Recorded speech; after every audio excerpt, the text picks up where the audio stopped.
रसमलाई रसावली को टक्कर देला परी आज आम तैयारी करबा बिहार प्रसिद्ध रेसिपी एकदम फुला फुला जालीदार टेस्टी पार्टी रे मिलई गला परी दूध पुआ। एठी काटिकी देखौछि आपनको देखंतु केते नरम हेछि। मालपुआ तो बहुत थर बनैथिबे किंतु थरे एमिति दूध पुआ बनैकी देखंतु घरे समस्ते पसंद करिवे। जे कोनसी पर्वपर्वाणी हो बा एमिति मिठा खाइबा को इच्छा हेले एई रेसिपी को ट्राई करंतु। एई भली रस भरा कौलिया कौलिया दूध पुआ बनैया पई वीडियो को संपूर्ण देखंतु। वीडियो भल लागिले लाइक करिवे, शेयर करिवे, चैनल रे नुआ थिले सब्सक्राइब करनेबे, फेसबुक पेज रे देखुतिले फॉलो तो निश्चय करिवे। नमस्कार, लता ओडिया किचन रे आपण समस्तंकु अनेक अनेक स्वागत। दूध पुआ बनैया पई प्रथमे गोटे जागा रे मेजरिंग कप रे मापिकी गोटे कप नेछि मोठी मैदा जहाँकि ग्राम्स रे 120 ग्राम अछि। ए रेसिपी बनैया पई मैदा जागा रे आपण माने गहम आटा मध्ये नै परिबे किंतु ट्रेडिशनली ए रेसिपी को मैदा रे ही तैयारी करा जाय थाए। एठी जेमती सब जिंस को मापिया पई मु मेजरिंग कप नेछि। आपण माने चा पिया कप हो गिना हो बा गोटे ग्लास टे सेट करंतु। माप ठीक रहिले रेसिपी मध्ये परफेक्ट तैयारी हबो। जेतिकी मु मैदा नेछि तार आधा कप नेछि एठी मु सुजी जहाँकि ग्राम्स रे 75 ग्राम अछि। एकदम पतला सुजी नेबे आ कंचा सुजी एठी व्यवहार करिवे। एबे हम एथिरे मिठा पई चीनी ऐड करिबा। एठी मु से सेम मेजरिंग कप रे मापिकी 3/4 कप बा गोटे कप रु टिके कम आधा कप रु टिके अधिका ग्राम्स रे 150 ग्राम रो नेछि चीनी। ए स्टेज रे सब चीनी पकेबानी, आधा चीनी पकेबा पाखापाखी 70 रु 75 ग्राम रो। आधा चीनी पछरे आमे व्यवहार करिबा। मिठा जिंस बनौजे तो 2-3 पिंच आमे एथिरे लूण ऐड करिबा। एबे आमे सुखिला रे सब जिंस को प्रथमे गोळेई नबा। एबे आमे एथिरे अल्प अल्प खीर देकी गोटे बैटर बनेबा। तो सेही सेम मेजरिंग कप रे मापिकी फुल गोटे कप बा 250 ml रो नेछि मु खीर। एठी मु फुटा खीर नेछि किंतु रूम टेम्परेचर रो अछि। एकाथरे रे सब खीर दबानी, लम्स हे जिवो। अल्प अल्प देकी गोळेबा, एकदम प्लेन बैटर तैयारी हबो। मैदा सुजी को गोळया पई मते जेतिकी खीर लागिछि होय तो आपन गुटिए कम अधिया खीर लागि पारे। मैदा सुजीर क्वालिटी ऊपर रहिला। गोटे डायरेक्शन रे आमे आकु 3 ରୁ 4 मिनिट पर्यंत मिक्स करिबा। तो देखंतु गोळे सला परे ए भली कंसिस्टेंसी अछि, ना बेसी मोटा ना बेसी पतला। एमिति ही आपण माने बनेबे। एठी मु कवर कर नउची आउ आधा घंटा पई आकु रेस्ट दउची। जदि आपण हाथ रे समय अछि ताहाले 2-3 घंटा पई आकु रेस्ट दे परिबे। जेतु सुजी पकेछि ना से टिके सेट हबो बा फुलिबो। आउ एपटे देखंतु फ्लेम ऑन करके बसेछि गोटे कड़ी गरम होला परी बळका करी रखितिबा चीनी को ऐड करिबा। एठी आमे पुआ पई खीर बनौजे बा रस बनौजे सेथिरे भल कलर आ फ्लेवर आनिया पई आमे चीनी को कैरामेलाइज करिबा। आपण चाहिले बिना कैरामेलाइज करके मध्य ए रसटा को बनै परिबे, नाही तो भल कलर पई फ्लेवर पई आपण केसर मध्य दे परिबे। लो टू मीडियम फ्लेम रे चीनी को कैरामेलाइज होवा पई छाडिबा। देखंतु चारिपटु हल्का हल्का कलर आसी गलाडी। एबे आमे चीनी को गोळेई नबा। बिल्कुल भी फ्लेम को हाई करिबेनी, नहले चीनी रो कैरामेलाइजटा पोडी जिवो और पिता टेस्ट आसी जिवो। गोल्डन कलर आसला पर्यंत आकु आमे कुक करिबा। तो देखंतु कलर आसी गला। जितेबले एमिति कैरामेलाइज उपरे हल्का हल्का बबल्स आसीबो ना, जानि पेटा हेई गला। 8 अधिका कुक करिबेनी। सांगे सांगे इथरा आमे 4-5 चम्मच पानी दे दबा। केयरफुली पानी देबे, नहले छिटका मारि थाए। डायरेक्ट केबे भी कैरामेलाइज उपरे खीर पकेबेनी, नहले खीर छिंडी जाए। पानी अल्प टिके देकी तापरे आमे खीर को ऐड करिबा। एठी मु 1 लीटर नेछि पैकेट खीर। जेतिकी मेजरमेंट रे आमे मैदा सुजी सब नेइचे ना बैटर बनैचे ता पई 1 लीटर खीर एकदम परफेक्ट रहइबो। जेहेतु चीनी को आमे कैरामेलाइज करके नेइचे, देखंतु केते सुंदर कलर आसी जाइछि खीर रे। एठी आपण माने खीर को टिके चाखी नेबे। जदि मिठा कम लागुथिबो ना, निज स्वाद हिसाब रे आपण माने चीनी एठी देई परिबे।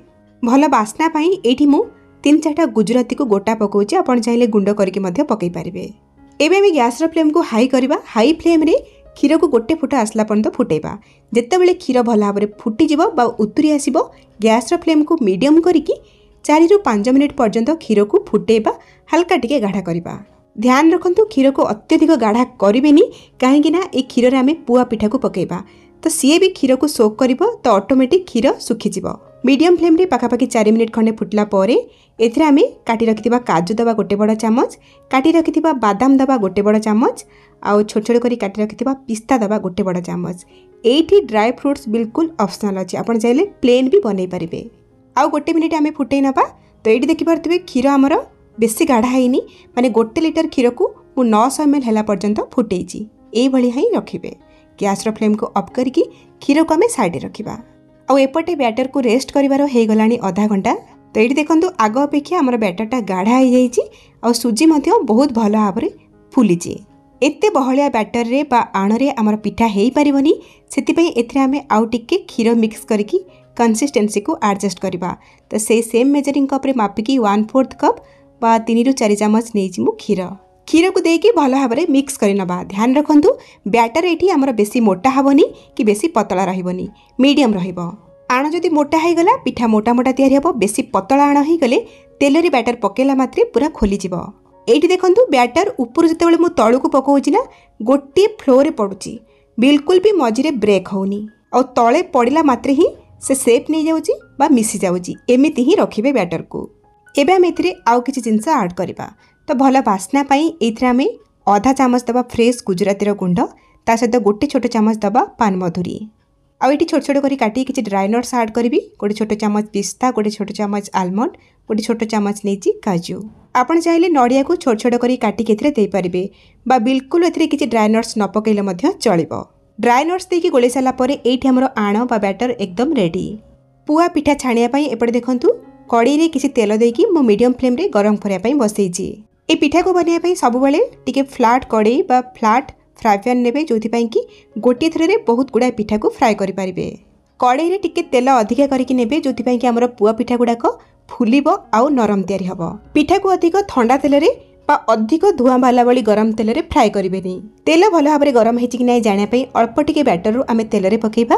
तो देखंतु एडा ऊपर को उठिकी तो आसला, किंतु उठिकी आसे पई अल्प टिके समय नेला। एमिति ही तेल को आमे गरम करिबा।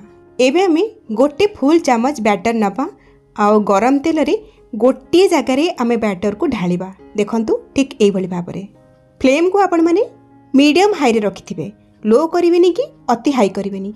सांगे सांगे जाली मारिबेनी, टिके अपेक्षा करिवे, से ऑटोमेटिक ऊपर को फुलिक आसीबो। तेल रे पिठा टिके सेट हेकी फुलिबा को स्टार्ट हैला बेले आपण कोन करिवे ना जाली रे गरम तेल पिठा ऊपर को पकेइबे। देखिबे से बेलून परी फुली जिवो। तापरे पिठा को आपण माने उल्टेई नेबे। आ एई भली पिठा को एपट सेपट करिकी आमे गोल्डन कलर करिकी फ्राई करिबा। तो देखंतु बहुत भल भाव रे दुई साइड रु फ्राई हे गला। एबे आमे पिठा को जाली को बाहर करनबा और दुईटा जाली मझिरे पिठा को रखिकी हल्का के टिके प्रेस करनबा, जोथि पई कि एक्सेस तेल जो पिठा भितरे थिबो से बाहर जिवो। आ ए गरमा गरम पिठा को नेकी हमर उषुम थिबा क्षीर रे पकेइबा। क्षीर ठंडा हो जाइतिले टिके उषुम करनेबे, जोथि पई कि पिठा भितर को हमर रसटा जाई परिबो। एई भली भाव रे आमे सब पिठा को तयारी करनबा। एठी ध्यान रखंतु अत्यधिक बड़ साइज रो पुआ पिठा बनेबेनी, काहेकि ना आमे पिठा को क्षीर रे पकेइबा। क्षीर रे पकेला परे कोन हमना ये ऑटोमेटिक टिके बड़ साइज हेइ थाए बा फुली थाए। आ पिठा एतबेले ऑटोमेटिक तेल ऊपर को फुली आसीबो, टिके सेट हेइजबो। ता ऊपर गरम तेल पिठा ऊपर को पकेइबे। जदि प्रथम तेल पकेइ देबे पिठा ऊपर को, पिठा फाटी जिवो आ पिठा भितरे तेल पसि जिवो। जदि आपण माने टिके फ्लैट कड़ी नेथिबे ना गोटी थरे रे 4-5टी पिठा आराम से तयारी करि परिबे। एठी जेमति गोटे पिठा हेइ आसला परे उल्टेई नउची, तापरे आउ थरे बैटर देकी आउ गोटे पिठा बनउची। एई भली भाबरे आपण माने भी बनेइबे। पिठा को गोल्डन करके फ्राई करिवे आउ टिके एमती प्रेस करके तेल को बाहर करनेबे। आ गरमा गरम पिठा को हमरा गरमा गरम बा उषुम क्षीर रे पकेइबा।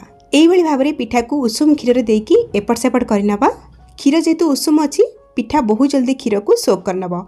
मात्र 10 मिनिट भितरे आपनकर पिठा एकदम नरम हे जिवो, खाइबा पई रेडी हे जिवो। एई भली भाबरे एठी मु सब पिठा को तयारी करिकी क्षीर रे दे दउची। जो पिठा गुडा को प्रथमे क्षीर रे पकेइथिबे ताको आपण माने ऊपरू करनेबे। जो पिठा को पछरे पकेइथिबे ना ताको टिके तळु को करनेबे, जोथि पई कि ठीक भाबरे क्षीर को सोक करिबो पिठा। तो सब पिठा को तयारी करिकी एठी मु क्षीर रे देई सारची। आउ एई भली एपट सेपट करिकी आमे 10 मिनिट पई आको कवर करिकी छाडी दबा। 10 मिनिट परे एठी हमरो टेस्टी दूध पुआ एकदम रेडी। तो एठी देखि परथिबे क्षीर हमरो कम हे जाईची केते, ता माने पिठा हमरो क्षीर को बहुत भलो भाबरे सोक करि नैची। आ पिठा गुडा को फुली की साइज रे देखंतु केते बड़ बड़ हे की तयारी हेची। सेति पई पिठा छाणला बेले छोट छोट करिकी छाणिबे। एहा को आपण माने एम्ति गरम गरम खाई परिबे, नाही तो फ्रिज रे रखिकी टिके ठंडा करके मध्य खाई परिबे। बहुत बढ़िया लागिबो। बनांतु केमिति लागिला आपनक अनुभूति मो सहित शेयर करंतु। ताले आज पई रहउची पुणी आसीबी आ गोटे नुवा रेसिपी नेकी। से पर्यंत रहिली नमस्कार, बाय, जय जगन्नाथ।